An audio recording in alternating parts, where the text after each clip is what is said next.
things in the shadows where the critics sing. The acolyte they love to fight, but gray will shine a brighter light.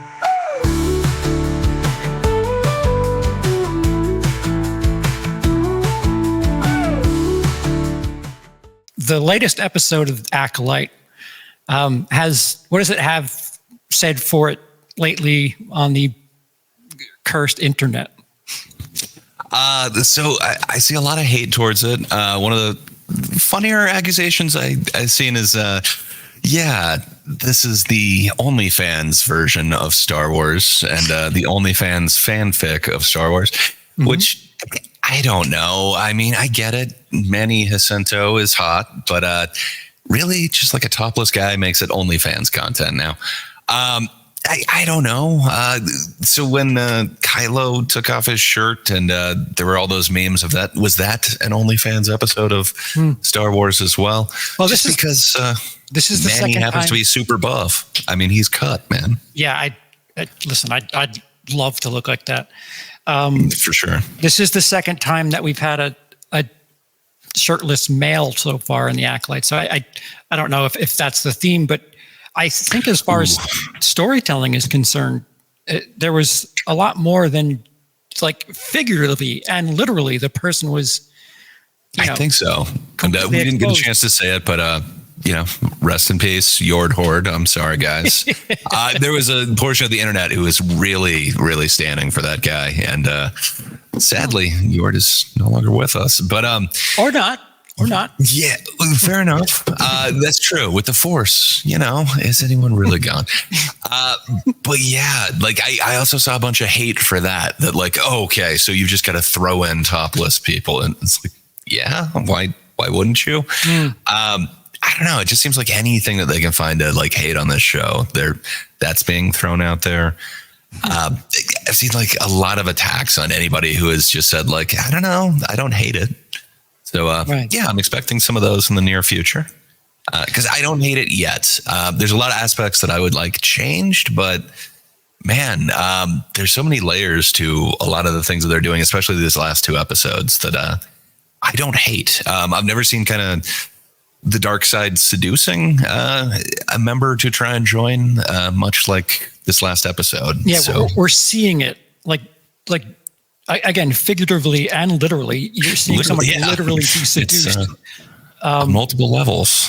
Yeah. So it's interesting. I do feel like between episodes 5 and 6, they both could have been one episode because 5, it's just all action. It's just basically people getting their shit pushed in and then see you next week. It was a short episode too. I think it was 30 minutes or something. It's a weird choice for length in these because I think the first one was like 40 something minutes and then every other one has been like right around the 30-minute mark. Yeah. I guess I'm just repeating myself in this episode, but I just don't think this is the best medium for that, especially with like the Rashomon unreliable narrator type deal where we're going to see a situation multiple times. I don't know that that's best done episodically, and especially in these 30-minute chunks. It's really leading it makes it very ripe for people to mock the storytelling or saying that they're doing this very poorly when you're only supposed to be getting part of a story. And then they're throwing in the whole J.J. Abrams mystery box thing. I don't know a lot of what's going on because they're only feeding it to us like in small segments, if you will. But there is some mystery that I would like solved. And I think it's kind of interesting how they're kind of weaving that through this. And then they're bringing a lot of different like creatures and stories from legends into this, which is very strange, but I'm kind of digging the way that they're kind of canonizing a lot of this non-canon content, if you will. I know a lot of people were mocking that sniffer Basil or whatever, but it actually goes back to the 70s. It's from like a book, Han Solo's Revenge, I believe is what it's called. But it's just an interesting idea that they're bringing in all these different pieces of non-canon and kind of just making it official now. Plus, it serves quite a plot purpose. There are reasons for their importance. So yeah, it's just not just throwing something on the screen, just like look, a thing. Well, the sniffer is important. Yeah, and they kind of try to use it in 6 for like some comic relief. I don't know how well that worked for me. Kind of some of my issues with 6. It's not perfect. None of these episodes have been perfect. I do have criticism for everything, but I'm intrigued. I want to know how they're going to wrap this up. It sounds like 7, since it's the same writer director as 3, is going to be the second version of the flashback. So I'm looking forward to that next week. But I don't know. The part that kind of annoyed me this week was the way that they cut from Osha to May. It feels like we get like 2 minutes here, 2 minutes here, where I feel like either of those could have really been better if we just kind of stuck with one of them for a little bit longer. Just the way that it kept cutting back and forth didn't really work for me. I guess maybe that prolonged the mystery of, is Soul going to understand that that's May, or does he still think it's Osha? I guess that prolongs that, but I just feel like we could have gotten way more into the Osha stranger aspect on the unknown planet that we're on currently. I don't know. I guess I wanted a little bit more out of that. I think that would have helped the pacing of this a little bit, but you're right. To go from one episode of just nothing but action to this one, it's a different tone completely.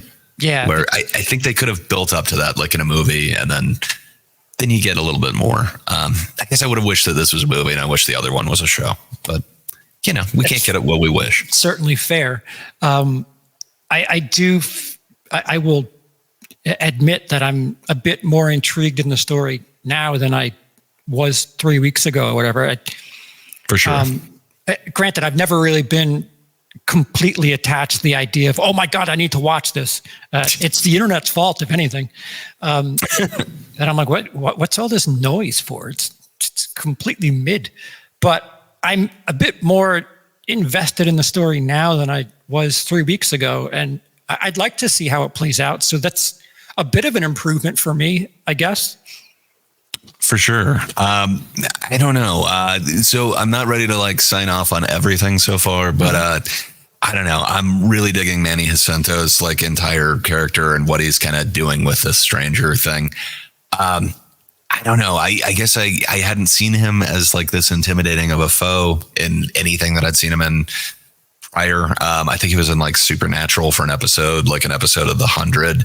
And then he was in The Good Place for a long time as a very funny character, a himbo, if you will.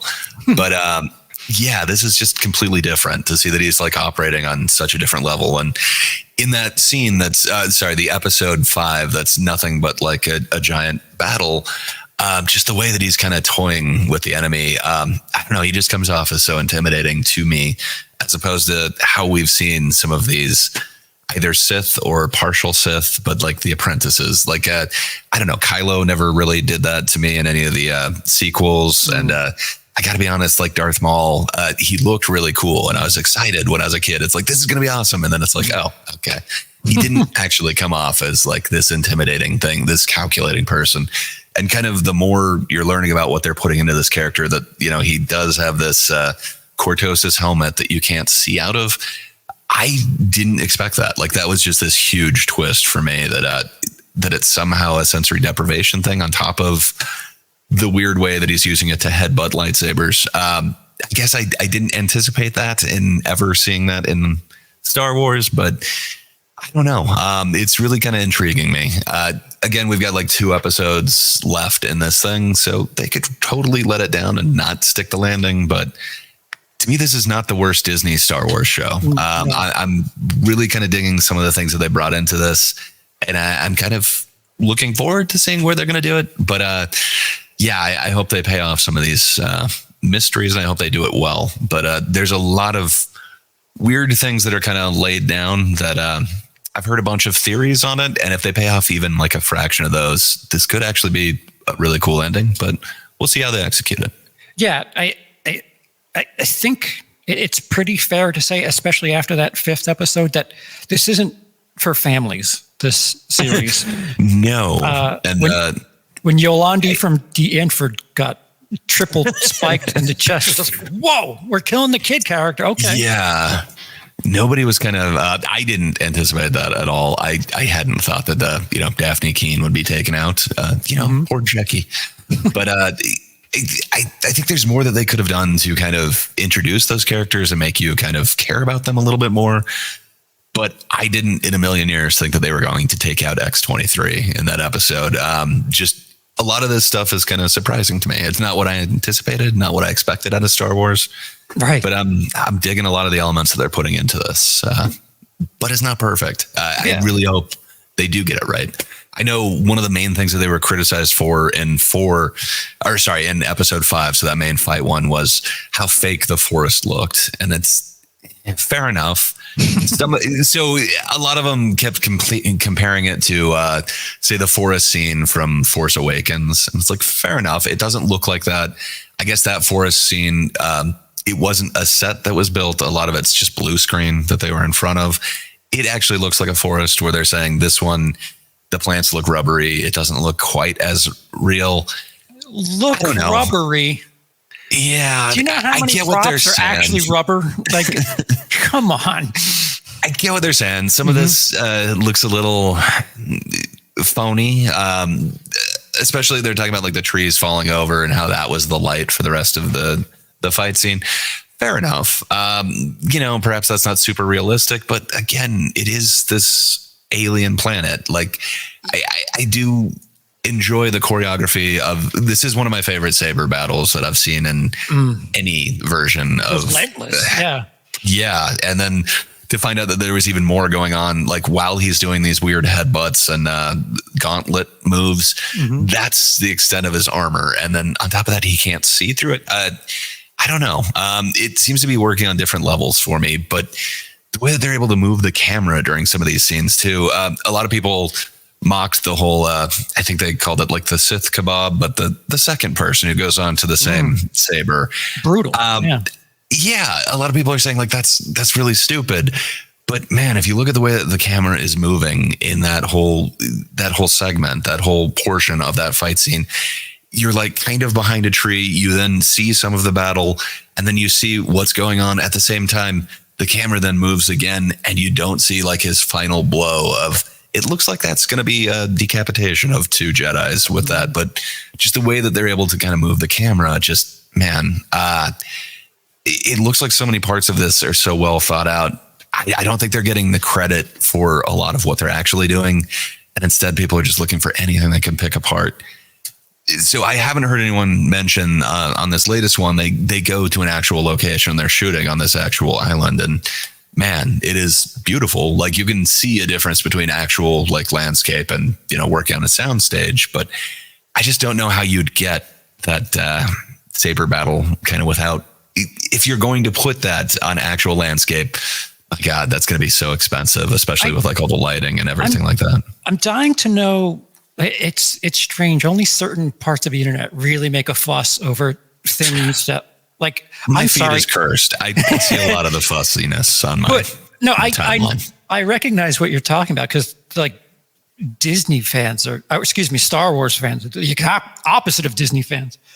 Star Wars people who take offense to some of this stuff, they really are obnoxious. And some of the things that they pick out, like trees being rubbery, if you're focused on that, you're not watching that for entertainment. Like what? I mean, fair enough. So in this latest episode, they're on this like really cool unknown planet. The Stranger and Osha are on this planet. Granted, his hut looks a little strange.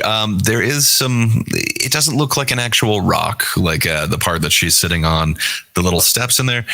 But what do you think of like how many sets they had to build for this? And the other part where they were comparing Force Awakens to this, it's like, okay, but that was like a $500 million budget thing. Like, and they only have to do 2 hours. With this, they're doing 8 episodes of at least a half hour. So they're doing twice as much. Short. Yeah.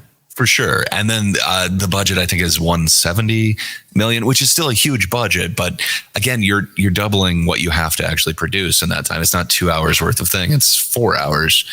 I don't know. I can understand why a TV set would look a lot different than a movie set. But yeah, fair enough. There are little things that I see that are weird. Like, I don't know. Why did there happen to be an oil sprayer thing like right at eye level right as they plug this droid thing in to get charged. It's interesting. I could see little nitpicks like that, but sure, I don't know. I feel like a lot of those aren't necessarily looking at like the spirit behind the show, but and some of fair it enough. It's a passionate fan base. They like what they like. Some of it is just like really reaching to have an issue with something. Who's the guy who dresses up and does sword talk? That Shad, I believe. Yeah. Shadiversity. Apparently, he had issue. If it is him, I've seen a clip that's. I think I saw his thumbnail where he's talking about like the correct way that like saber fights should happen. Apparently, fair enough. He might have some idea behind it since he actually is like a sword expert. I guess he might have something to say, like whether there would be weight to this thing or not, or whether you're like throwing around a flashlight or whether it's got like some heft to it. But it's fiction. It does seem a bit nitpicky as well. The complaint I saw was like they're not even hitting each other, and it's just like, yeah, they're actors. What the fuck do you want them to do? Well, that's the thing. Like I saw the huge complaint from like the Ahsoka show was, okay, so now lightsabers do nothing. People can just be like stabbed by them and it does nothing. In this, I'm not seeing that. Like the second that somebody gets hit with a saber, they're out. So I don't know. It feels like you just can't win in any of these. Perhaps I'm wrong. Maybe they could win by bringing George back, but I don't know. Short of that, I'm not sure. But even then, I do remember him getting crap for the prequels. Who? George. Himself. Yeah. That's why he had no problem getting away from it all. I just, granted, not everybody has the same issues with this thing, but, and everybody brings a different nitpick to the table where it's just like, really? I mean, I get it. It's content and it's certainly, I mean, shit, we're exploiting the shit of it right now, but it just doesn't warrant all this noise. And if anything, if you don't want Disney Star Wars, you're doing the worst thing to make sure that more of it happens, because more of it is going to happen. Well, I'm seeing like, so again, my feed is completely cursed, but I'm seeing like both sides of it where I saw like 4 different articles that all said like, this is the second most successful Disney Star Wars show. It's just below Obi-Wan. When I actually got into it, 3 of them linked back to the first one. So it really is kind of like one report that this is the most successful one. They didn't really have the numbers or anything like that. But everything else I'm seeing in my feed is that this is the least successful. It's going to make Kathleen Kennedy fired. Leslie Headland has already been fired. They've already canceled season 2. I don't know what is correct. I'm seeing both of them in my feed, but I've seen to think that if they're releasing something that's saying that it is performing somewhere near Obi-Wan, that's not horrible, but sorry, did you see different? I could say that there's no definitive answer to whether or not there's a season 2. It's definitely not canceled. Although I can confirm that Kathleen Kennedy, her days are numbered. Since 2015, next week is the last one. So yeah, that's just. I've heard many names of who's replacing her, but it hasn't happened yet. Yeah, I don't know. It just seems like people are wanting to hate whatever comes out of there. I understand this isn't going to be for everybody, and it's not above criticism. Like there's a ton of things to criticize in here, but I really hope they pay it off well. I think it's interesting, a lot of the things that they're bringing into canon. I guess the other main complaints, we kind of talked about it, was kurtosis.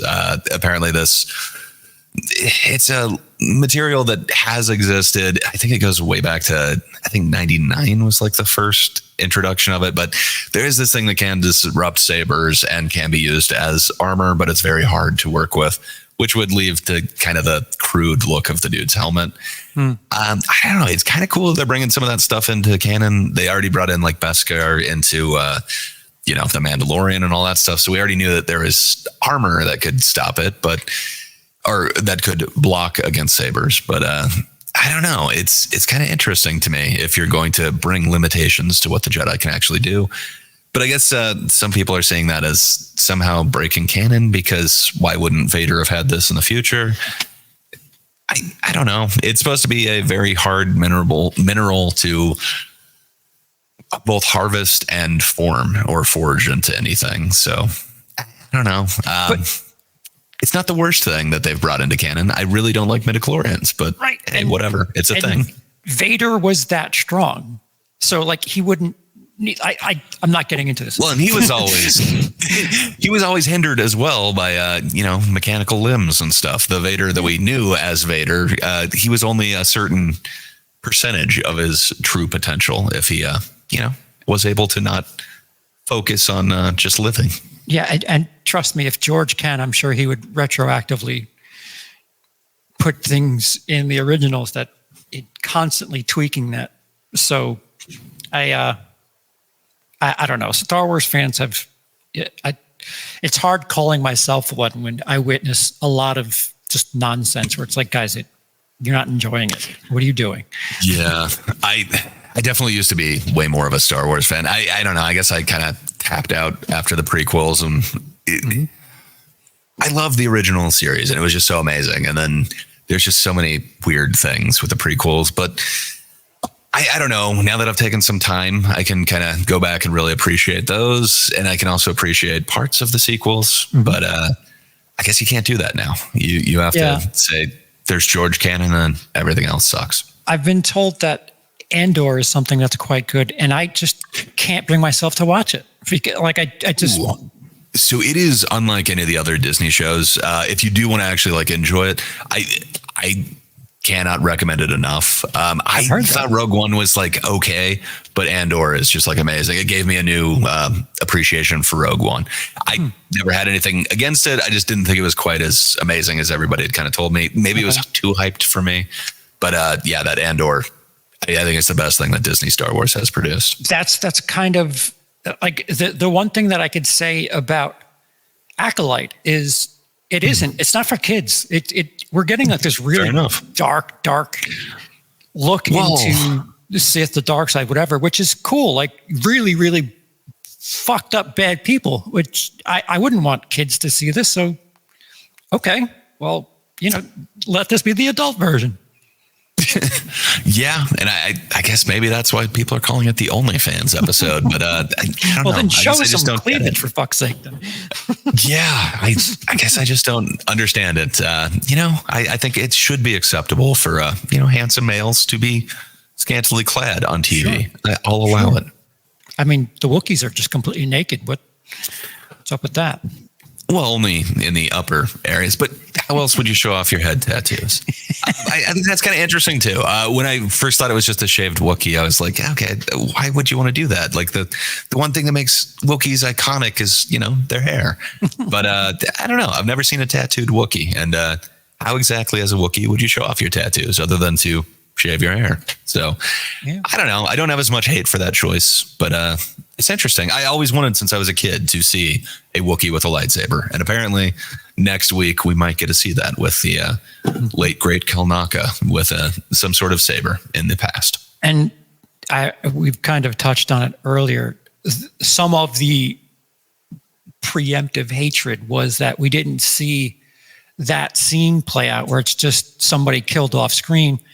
And it's in an interview, Leslie happened to mention that why we're not seeing more like a Wookiee Jedi is because that would be really expensive. And I think it was kind of said in an offhand thing, but then they're like, what? You have the biggest budget, but you're not doing it. And I was like, yeah, just wait till next episode. In the trailer, you do see a Wookiee swinging a saber. I'm pretty sure that's going to be next episode. So we're going to see a minute of it. It just seems like they really search for reasons to just whine about something, and it's really just I don't like the discourse on the internet, especially around Star Wars. Like it's not worth that much to me, that's for sure. It's the main reason why I wish this was released kind of as a movie, because then you'd at least have the answer to this thing where it feels like the criticism is changing week to week, and it's like, okay, well, they now did that thing that you're saying. That's not good enough. But I don't think that criticism would have existed if you just have a chunk of it. This is 2.5 hours. Go to town. Instead, we're getting 4 hours, and I don't know that the time was the best spent or budgeted. I think there's some things that could have been taken out, and we could have actually gotten to know some of these characters a little bit better. I think it's flawed. It absolutely is flawed. Sure. Is it the worst thing ever? I don't really think so. I don't. That would be a hard thing for me to say which Disney Star Wars thing is the worst, but right now it is better than Ahsoka, and it's better than Obi-Wan for me. And that's just, everyone has a personal subjective scale, but both of those have more flaws than this current 6 episodes have. Maybe they'll really not stick the landing, and maybe this will end up worse. Sure. That is kind of one of the problems when you hinge it on a mystery. If it's not done well, it sours the rest of it. But currently, I'd put it there. Sorry for interrupting you. You were saying something? I stopped watching Mandalorian, especially when Boba Fett was back. I was just like, all right, I don't want to see any of this. Like, well, you at least saw the Bill Burr episode, right? Oh, yes, of course. That was amazing. Like, that is some of the best Star Wars that I've seen. I never would have thought, hey, you know what Star Wars needs is Bill Burr. But Bill Burr as Bill Burr, too. It's just hysterical that he's just not a character. He's Bill Burr. Is he working for the Empire? Is someone like Bill Burr? Like, it is awesome. All right. It's awesome. So I don't know. I absolutely love it. But yeah, that one had a pretty high drop off. But man, there's some gems in those first couple of seasons. Sure. But like the difference is I dropped off with Mandalorian. This I will finish. I will finish this season at the very least. I'm 6/8 of the way done, and I'm intrigued enough to where, all right, we're only 2 episodes left. Where's this going? Which is a lot more than I can say for other stuff. For sure. I get it. There's a few things that have kind of changed in canon. I could understand being upset about that. I was definitely not a fan of the whole midichlorian choice, but it's a thing now. So I don't know. Maybe you'll come to learn in time that Kyle Mundi, it doesn't matter how old he is, but I don't know. I think it kind of works. That was the other huge thing that people were upset about, is that they've extended that dude's life. It turns out that this one entry on Wikipedia isn't exactly his age. It is kind of interesting because I guess his age was set off of this bonus DVD that came with episode 1. And then there was also, I think there's a Topps playing card that both happen to have his age. And it's changed now. It kind of works for me. There's this, I thought it was a really good video, but apparently some people are trashing it now. It's a Screen Crush video where they kind of go through and talk about like the canon and why Kyle Mundi's age doesn't necessarily change everything. That it was never really like established by George or in any of the actual things. It was just these 2 peripheral things, which would have been C canon if at best. And I don't know. I think he made a very convincing case for me. And then this character is wrong about like everything in every iteration that they brought him about. He does have a classic line. Yeah. And it makes sense that he would be that character. I guess originally they were supposed to try and get Yoda as the Jedi Council member who said, we haven't seen the Sith, but in a certain way, it kind of makes poetic sense to have it be this character who has, the meme proclamation that we haven't seen them in a millennia, but he's wrong yet again. And then that sets up so many different ways that they've got to then try and, which to me, a lot of them have been successful, how they have to try and make it so that the Jedi don't know what happened because, they clearly can't in the future. But it sets up a bunch of different things that, again, more tension moments that I'm kind of digging. I'm kind of liking the way that they're fumbling around, making it so that we don't know that Sith existed in this time frame.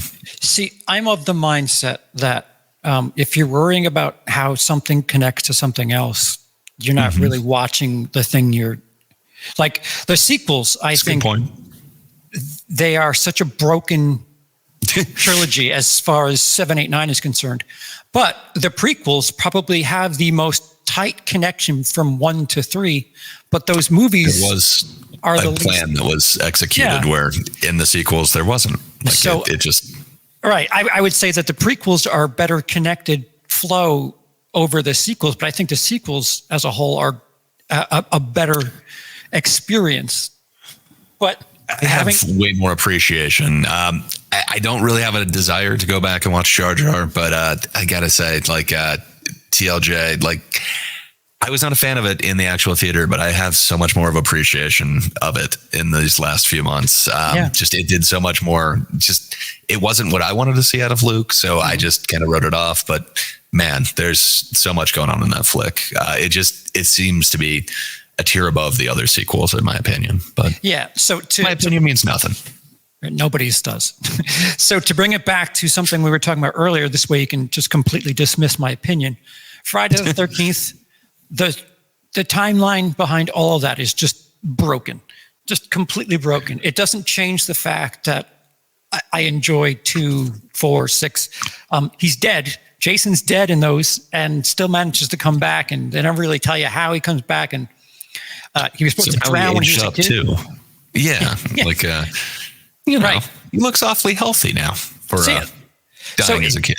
Sure, it's a thing where it's like, wait, I thought he was that.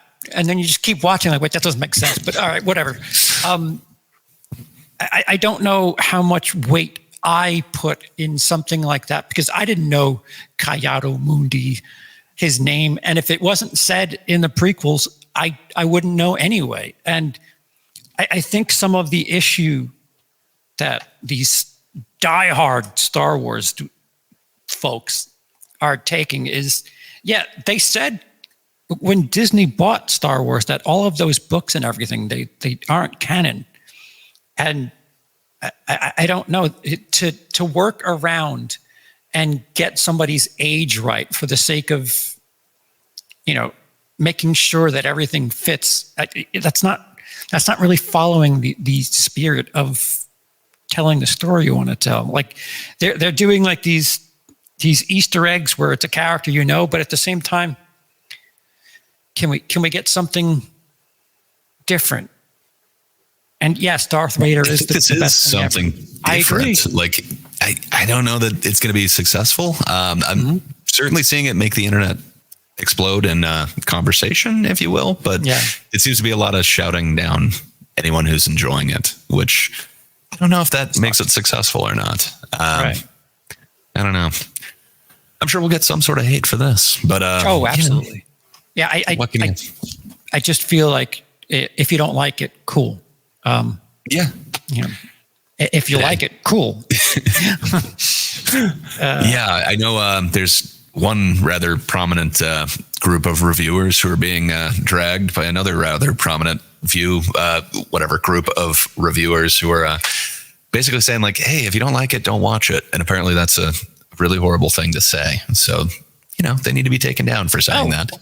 Instead, no, we need to criticize everything. I know exactly what you're talking about. You must hate watch. Yeah, it's a little weird, which sucks because I don't have hatred for either party, but it's like, really, you guys can't see eye to eye on that? Like, hey, if you don't like this, probably don't watch it. I don't know. Yeah, maybe it's just me. It is strange. Perhaps if you admitted that maybe you're leaning into the financial aspect of how well these videos do, maybe. I mean, that's certainly a defense. If I had it in me to do that, I would be like, yeah, money's money. Sorry, guys. But I don't think that the people who have said, if you don't like it, don't watch it. I don't feel like they were in it to hate, because there was something that was brought up about their videos on the prequels where it was like, they explained why it didn't work for them, and they actually showed and gave you reasons. So, well, and I think they end their review where they said, like, if you don't like it, don't watch it. He's like, but you should watch this one show. It's really good, Farscape. Like, it doesn't seem like it's this glowing, like, endorsement for the Acolyte. He wasn't saying, like, you got to watch this. It was just like, yeah, if you don't like it, don't watch it. But here's the thing that I really like. You'd probably like this. It does it better. So fair enough. Like, if that's, I don't know why that's a bad take. I tried to watch the whole thing on why that's such a bad take, and I guess I don't quite get it, other than we like to pile on. I don't know. That's probably not being as charitable as possible, but I don't know. I think you're right. The financial thing is an incentive, but even then, I guess I just don't know. It just feels like hate watching is just a thing now where, oh, absolutely. You know, I didn't assume that I'd like this thing going into it. I heard a lot of the free buzz and it's like, that doesn't sound good, but I don't know. I'm intrigued now. I want to know how it ends. Likewise, completely. I certainly wasn't invested like this through the first couple of episodes, but I certainly want to know where it goes now. So for sure, I think it did not have a strong beginning, but these last few episodes got me hooked a little bit. I want to know where it's going, where I didn't really care in the beginning. Yeah, but I agree. I don't know why. I don't know. Perhaps it's because I've been advised to not partake in things that I'm not really appreciative of. It's such an easy thing for me to understand. Yeah, if you don't like it, don't watch it. But again, I've heard people say that they watch things to find faults, and I can't imagine doing that. Like, it doesn't seem fun for me. I definitely find faults in almost everything I watch, but I can't see wanting to watch something just, I know I'm going to hate this, so let me watch it. I don't know. I'd like to think that I give things a chance, but I don't know.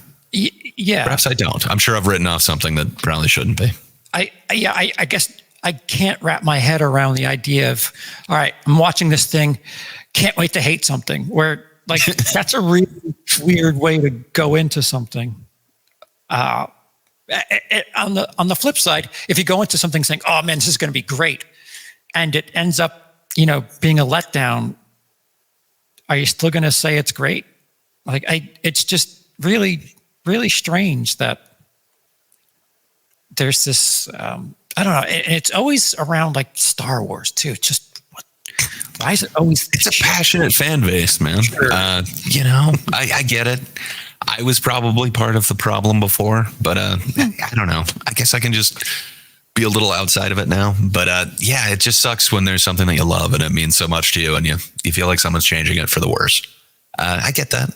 I've definitely experienced that in almost anything I've ever loved. But yeah, change happens. Yeah. Nobody's taking your original thing away. That's still there. Yeah. So that's kind of what I came to. The realization of it's like, but I still have that thing, and I still love it, and it didn't change what I feel about that. But yeah, I don't know. Like I said, if there's anything, even if these next two episodes tank, that scene where it was like fucking Jedi shish kebab, like that was brutal. I dug it. I hadn't seen that, and they kind of so a lot of people also mocked that particular scene. But there is like a throwaway line that Yord says a little bit later that like he gets in your mind, and it's like, oh, that makes so much more sense if these trained fighters are also dealing with somebody kind of taking over their mind. I don't know. It could make sense why their fighting isn't necessarily top notch, or why they're not anticipating what's happening. And then they went to great lengths as well to make the Strangers fighting style a style from canon as well.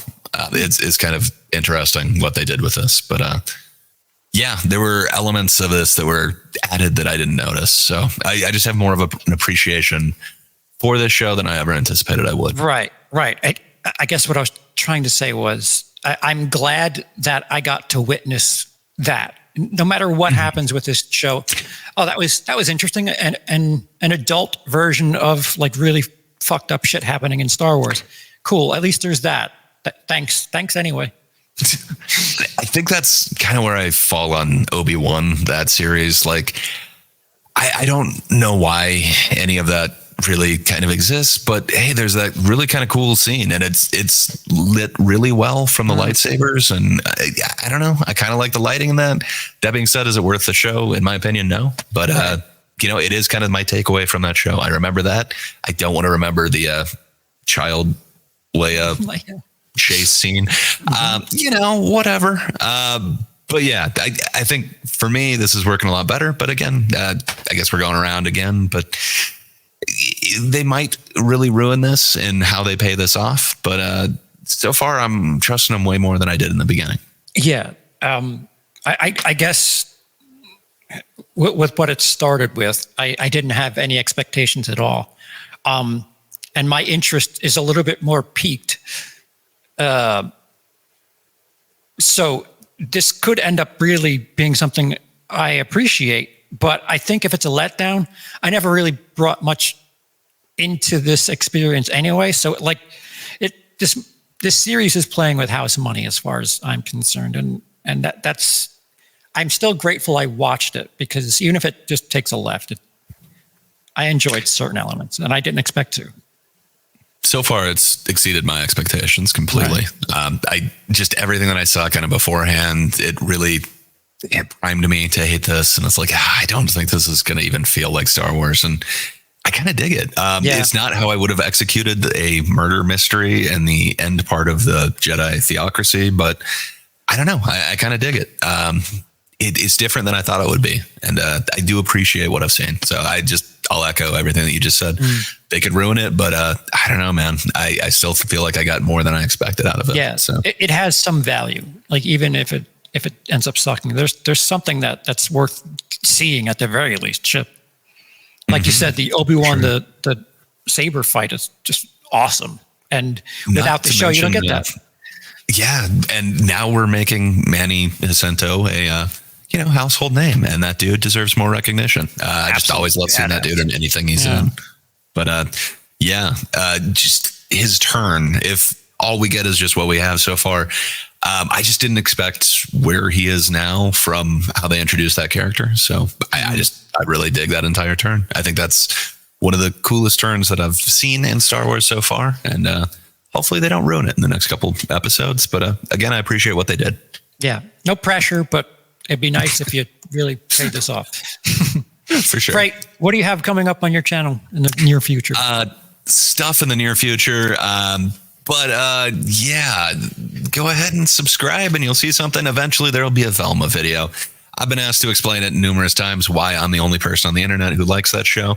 And I think I finally figured out how to present that. So nice. Sometime in the near future. But other than that, check out That Darn Kidda's channel every Thursday for thinkers. Charles is also a part of it. Some would say he's the key element. He's the heart of the show. But there's people from at least 3 different continents getting together, disagreeing. Maybe we'll come to a solution, but we'll definitely think about stuff. So come join us. It's fun. Thursday mornings, That Darn Kidda's channel. Yep. And I double everything Gray just said. As you can tell, my lighting situation is still not perfect. We're still pretty scuffed. And the schedule has kind of gotten weird. People who are not here, schedules are just shitty. We didn't go Monday night because it was completely my fault this time. Lindsay couldn't do this today. Chauncey's quite busy. That doesn't mean that there's not an invitation for them to join us at all. Fuego's got school. Everybody's there's no real animosity for anybody. If they're not here, it's not that big a deal. Sometimes we're lucky, sometimes we're not. Sometimes Cody's here, sometimes Sean's here, sometimes Rudy's here. Everybody has a pretty open invitation. It's just sometimes we can't get together and life is busy. So with that said, we'll probably see you Monday through, I guess Friday now could possibly be a day. We got to get a Thursday one down. Ring the bell and then Indeed. You'll know. Yes. And please be sure and shout something in the comments or chat and let us know something. Just tell us something. We'll see you whenever we end up doing it again. For Gray Poupée, I have been Charles. Good evening.